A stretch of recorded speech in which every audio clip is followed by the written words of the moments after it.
Pero comment lang kasi Maha left the show already, right? Opo. Ano yung reason? Actually, hindi ko rin po ganun kaklaro. Kasi siyempre si Maha naman marami siyang priority sa ginagawa. Actually, dami niyang show sa out of town, sa abroad.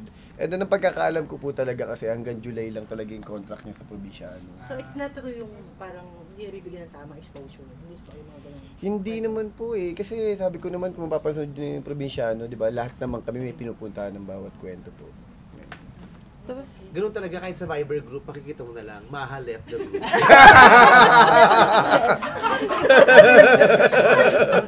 Charot. Pero comic kapalit si Maha or may bagong karakter na Ako. Bye. leading Wala po. Pero hindi ka magkakaroon ng bagong... Hindi ko pa po alam eh, depende pa rin sa takbo eh. Kasi I think mahaba pa po eh dahil episodic. So back to the movie. Ayan lang. question